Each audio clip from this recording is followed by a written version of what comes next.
afternoon and welcome to our TV show featuring documentaries revealing the realities behind myths using research and scholarship. I'm your host, Ergün Kırlıkovalı, and I will be with you every Sunday at 4 p.m. Eastern Standard Time. You're welcome to send me your feedback at mythsandrealities.com. James Bryce was born in Belfast, Northern Ireland in 1838. He was educated at the University of Glasgow and Trinity College, Oxford. Bryce was admitted to the bar and practiced law in London for a few years. He was called back to Oxford to become a professor of civil law, a position he held from 1870 to 1893. In 1876, he ventured through the Russian Empire to the Ottoman Empire, where he climbed Mount Ararat. There, he found a piece of hand-chopped timber and declared that he found Noah's Ark, in line with Armenian Church's belief. James Bryce developed a deep sympathy for the Armenians during this trip to the region. He felt free to even incite Armenians into rebellion against the Ottoman Empire after 800 years. In 1880, Bryce was elected to the House of Commons. In 1885, he was made Under-Secretary of State for Foreign Affairs under Gladstone.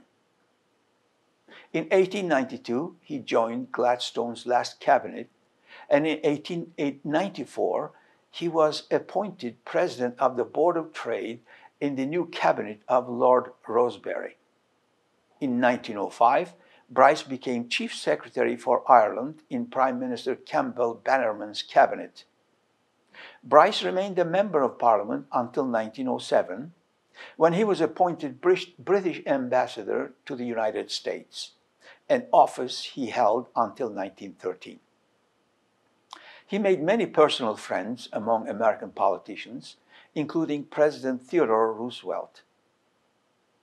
Bryce became famous in America for his 1888 book, The American Commonwealth, where he examined the American institutions from the point of view of a historian and constitutional lawyer and characterized America as distinctively Anglo-Saxon, ignoring or dismissing all other cultures.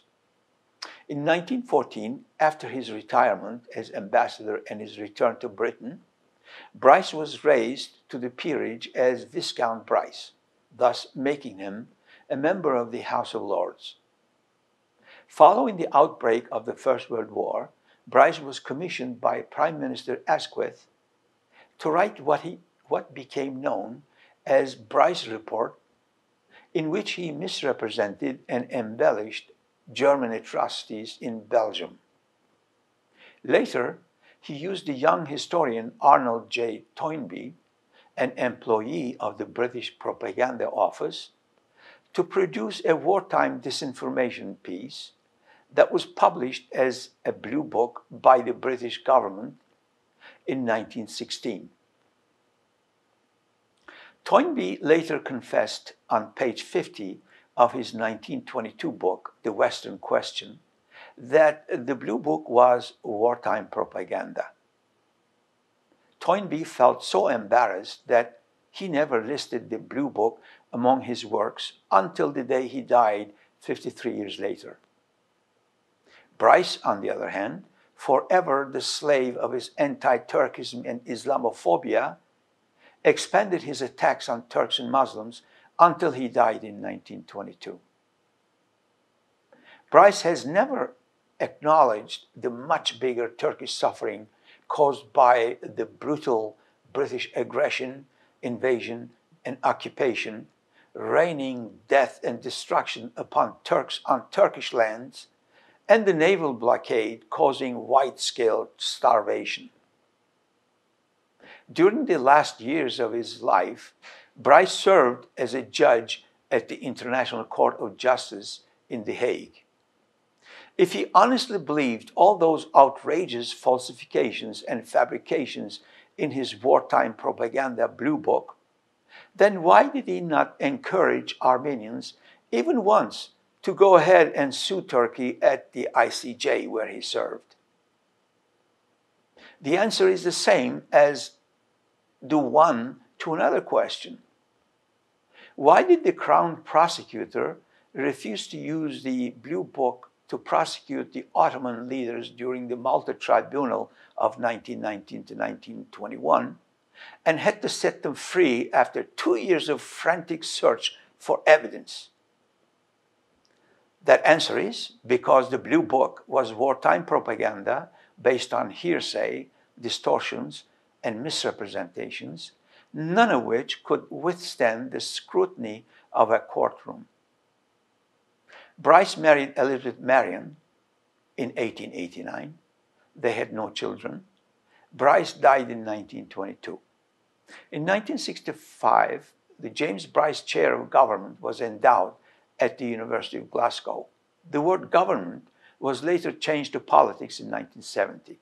So, here's the man behind systematic vilification of Germans and Turks during the World War I. Now that we know about this man, his personality, and his entire life, let's take a closer look at the terrible things this gentleman unabashedly did during World War I. Never apologized for them, and therefore never made his peace with truth, honesty, and integrity. At this point, please allow me to introduce to you one Thomas Fleming, who wrote a remarkably insightful article titled "The Historian Who Sold Out," that was published in the History News Network on June 10, 2003. You can find this at this link.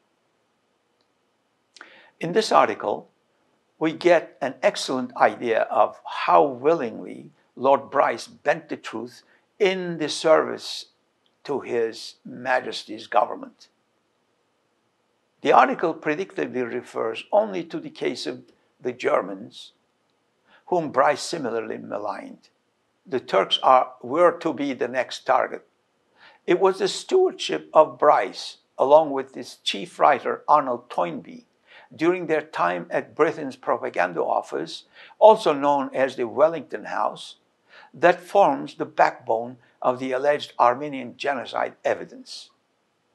Genocide advocates, 100+ years later, still refer to the wartime disinformation in the Bryce-Toynbee Blue Book in order to establish credibility for their long-credited political claim. Although stories of German atrocities filled British and American newspapers from the start of World War I, it was the German march through Belgium that attracted the most attention. I quote,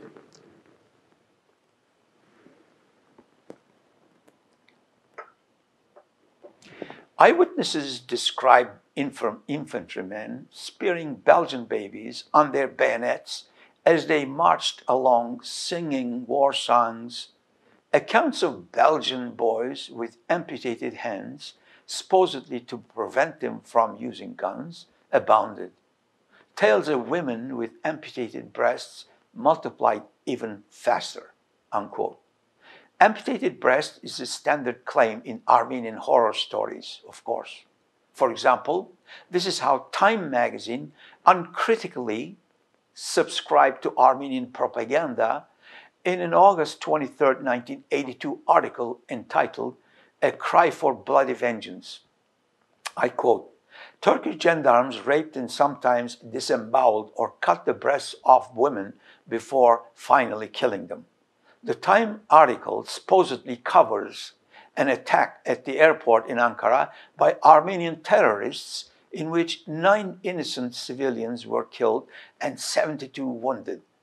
Instead of allowing the reader to grieve for these blameless victims, Time feels the urge to resort to Bryce and Toynbee type of propaganda and even use the forged telegrams of Aram Andonian in the process.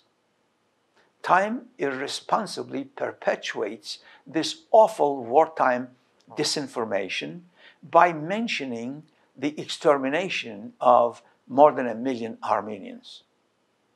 This comes from Time magazine, the usually well-meaning news magazine, 67 years after the 1915 events, which should have afforded plenty of opportunity to separate fact from fiction. Fleming continues, I quote, "At the top of the atrocity hit parade were rape stories. One eyewitness claimed the Germans dragged 20 young women out of their houses in a captured Belgian town and stretched them on tables in the village square, where each was violated by at least 12 Huns, while the rest of the division watched and cheered. At British expense, a group of Belgians toured the United States telling these horror stories. President Woodrow Wilson solemnly received them in the White House." With the awareness of the US government, Wellington House illegally operated at British expense a branch on American soil run by the Canadian Sir Gilbert Parker. Reports were made to look as though sent by private citizens, not the British government. Parker had a list of 170,000 opinion leaders to send propaganda reports to, a who's who list of America's most influential, who forwarded the material in turn. This is why, for example, the New York Times printed 145 stories about the Armenians in 1915 alone, while allowing 0 rebuttals by Turks. That's how lopsided, unfair, and unethical wartime coverage was in the big media back then. And some Armenian lobbyists failed to see the bias, bigotry, and partisanship in all this, even today, and continue to heap praise on the New York Times. The fact that the newspaper publisher Adolph Ox was a good personal friend of the American ambassador to Istanbul, Henry Morgenthau, only made matters worse for Turks. Back to Fleming, I quote, "Early in 1915, the British government asked Viscount Bryce to head a royal commission to investigate the atrocity reports. Bryce was one of the best-known historians of the era. He had written widely praised books. From 1907 to 1913, he had served as the British ambassador in Washington, where he became a popular, even beloved figure. It would have been hard to find a more admired scholar. Bryce and his 6 fellow commissioners, an amalgam of distinguished lawyers, historians, and jurists, analyzed 1,200 depositions of eyewitnesses who claimed to have seen atrocious German behavior. Almost all the testimony came from Belgians who fled to England as refugees. Some were statements from Belgian and British soldiers collected in France. The commissioners never interrogated one of these eyewitnesses. That task was left to lawyers. Since the asserted crimes took place in what continued to be a war zone, there was no on-site investigation of any report," unquote. Not a single witness was identified by name. The commissioners said this was justified in the case of Belgians by the fear that there might be German reprisals against family members. But British soldiers' witnesses remained equally anonymous for no apparent reason. Nevertheless, in his introduction, Bryce said he and his fellow commissioners had tested the evidence severely. Such was precisely the case with the Blue Book on the Armenians also. The sources were unnamed, supposedly to protect the so-called witnesses from retaliation by Ottoman Turkey. Fleming continues, I quote, "The Bryce report was released on May 13, 1915. British propaganda headquarters in Wellington House, near Buckingham Palace, made sure it went to virtually every newspaper in America. The impact was stupendous, as the headline and the subheads in the New York Times make clear. Not only individual crimes, but premeditated slaughter in Belgium. Women attacked, children brutally slain, arson and pillage systematic. Wanton firing on Red Cross and white flag. Prisoners and wounded shot. The tactics and headlines that were used to vilify Germans were used against Turks too. Fleming writes that Wellington House operatives in America provided a report to London on May 27, 1915. I quote, "Even in papers hostile to the Allies, there is not the slightest attempt to impugn the correctness of the facts alleged. Lord Bryce's prestige in America put skepticism out of question." Masterman, the head of Wellington House, told Bryce, "Your report has swept America." Few bothered or dared to criticize the almighty Lord Bryce. One exception was Sir Roger Casement. In a furious essay entitled "The Far Extended Sinister Power of the Lie," Casement wrote, quote, "It is only necessary to turn to James Bryce, the historian, to convict Lord Bryce, the partisan," unquote. Another skeptic was Clarence Darrow, the famously radical American lawyer who specialized in winning acquittals for seemingly guilty clients. In 1915, Darrow traveled to France and searched in vain for a single eyewitness who could confirm even single one of the Bryce's stories. Increasingly dubious, Darrow finally announced he would pay $1,000, that's about $20,000 today, to anyone who could produce a Belgian or French boy whose hands had been amputated by a German soldier. None were produced. Fleming continues, "After the war, historians who sought to examine the documentation for Bryce's stories were told that the files had mysteriously disappeared. This blatant evasion prompted most historians to dismiss 99% of Bryce's atrocities as fabrications. One called the report in itself one of the worst atrocities of the war. More recent scholarship has scaled down the percentage of Bryce's report's fabrications. Several thousand Belgian civilians, including some women and children, were apparently shot by the Germans in the summer of 1914, and Bryce more or less accurately summarized some of those worst cases, such as the executions in the town of Dinant.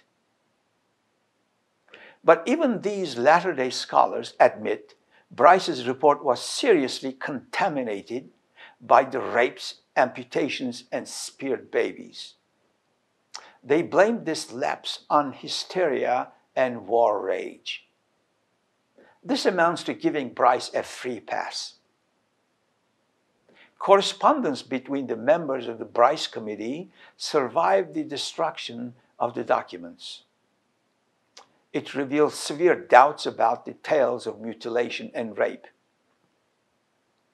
One of the committee's secretaries admitted that he had been given numerous English addresses of Belgian women supposedly made pregnant by German rapes, but could not locate even a single one. The story of a member of parliament sheltering 2 pregnant women turned out to be fraudulent also. Bryce apparently brushed aside this negative evidence. Lord Bryce, the scholar, should have known, and almost certainly did know, that tales of spearing babies and cutting off the breasts of murdered women were standard hate this enemy fables hundreds of years old. So were mass rapes in fields and public squares. He should have rejected such fabrications out of hand. He knew better. Instead, he lumped them all into a general condemnation of the German army and German people, unquote. Fleming reminds us the rules of war were different in 1914 than they are today. By the same token, the resettlement of a segment of society, as with the movement of the Japanese-American community during World War II, is detested today. No doubt it was despised then as well, but not to the degree of 21st century moral standards. Even today, if a nation is on its knees and besieged on all fronts by superior forces threatening the nation's extinction, if a segment of the population rebels, massacres fellow citizens, and stabs the nation's army in the back, the morality would not question the transportation of the traitorous population to a less risky part of the country until the danger has passed. This is exactly what happened with the Ottoman Empire's decision to relocate the Armenians. Only goodwill, honesty, truth, and fairness can plow through malicious mass deception like the alleged Armenian genocide. Only civilized dialogue can yield a common narrative based on mutual pain, fair memory, peace, and closure. Fleming continues his exceptional article with this, I quote, "The Bryce Report unquestionably helped England win the war. It convinced millions of Americans and other neutrals.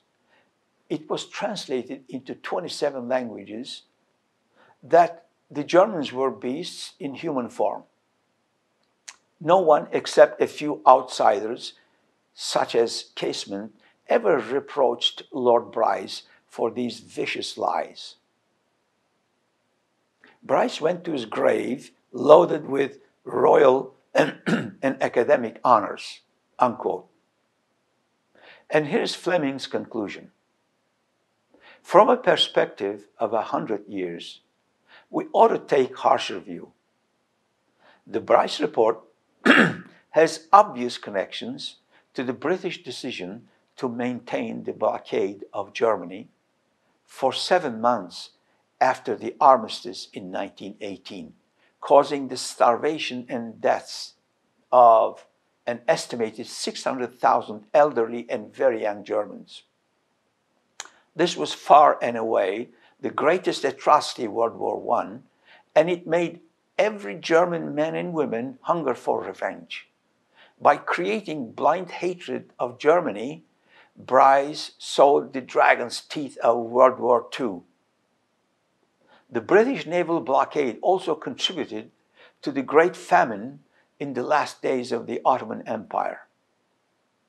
Most able-bodied men were conscripted and sent to many distant fronts to fight brutal invaders.